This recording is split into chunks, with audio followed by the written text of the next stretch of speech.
This is day 293, the cognitive anchor. Today I had to take off for lunch and visit my boat.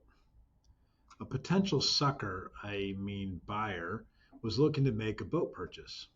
While I was there, I noticed that the anchor on my boat had come loose and was dangling from a chain on the bow. This was concerning because I do not want it to cause any hull damage during a high windstorm. So as I was resecuring this anchor, my mind drifted to earlier conversations I had with my team. We had a great conversation, but something was missing. After a few moments, aided by my current boat issue, it came to me. We needed a cognitive anchor. Everyone enters into a situation with a frame of reference. If you do not understand someone's frame of reference, you might talk past each other, misinterpret intent, or overlook valuable insights. Clearly, it is important to understand a person's frame of reference to improve communication and build trust with someone. However, with a team that is working on a project together, just understanding their frame of reference is not enough. You need something to ground everyone. This mechanism, or a cognitive anchor, is usually a common mental model or problem frame that gives everyone a reason to work together and a direction to move in. Although I understood this, I did not go about it the right way. I tried to challenge everyone's thinking to be more controversial, but midway through the meeting, I realized that I needed something stronger. What I needed to come up with was a guiding question, a central inquiry that sparks exploration and collaboration. Call this a hypothesis, a key question that frames the problem. When a problem can be brought forward as a key question to ask, then it is a method of unifying a fragmented team around this particular question. You now have a cognitive anchor. Creating a cognitive anchor in the form of a guiding question or hypothesis is such a powerful unifying force for a team because it provides clarity, focus, shared purpose, which are all essential for meaningful collaboration. In the absence of a clear focal point, teams scatter and people default to their own priorities, interpretations, and their own assumptions. A guiding question acts as a mental magnet, pulling everyone's attention to the same challenge. When you pose a well-formed question or a hypothesis, you define what matters now. You invite the team to assign meaning to their work through that lens.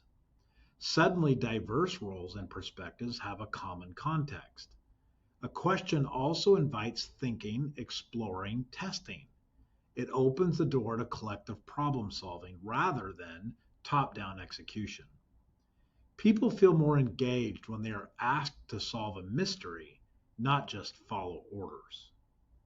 I've always noticed that one difficulty is keeping a group of divergent people all on the same course. Ambiguity is one of the biggest killers of team momentum. A cognitive anchor simplifies complexity by defining the current challenge, helping the team filter out distractions and know what not to do. A well-framed guiding question creates a temporary shared lens that allows diverse perspectives. It becomes a bridge between functions, experiences, and most importantly, egos. More importantly, a question that we all have to solve together ignites movement.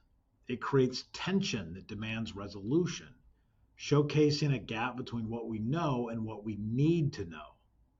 This gap naturally generates action, dialogue, testing, and iteration. A cognitive anchor, especially a guiding question that needs to be answered, clarifies what matters in this moment. This aligns, perspectives, reduces friction among teammates, and sparks curiosity. It makes it a shared purpose. In a simple statement, it provides something for the team to rally around. As the man who wanted to buy my boat stood there, pondering his decision, I decided to test out my new theory. I looked at him and said, I know what you're thinking. You're wondering how to convince your wife to A, let you buy the boat, and B, actually spend some weekends on it with you. I paused, resting my hand on the newly secured anchor. Believe me, I know your dilemma. but maybe you're asking the wrong questions. I told him he needed to frame the conversation with a different perspective. Instead of asking, "Can I buy a boat?" try this question instead: "Where is a romantic place we can escape to every weekend and spend quality time together?" I gave him a grin. Try that cognitive anchor and get back to me. Just so you know, the price has now gone up.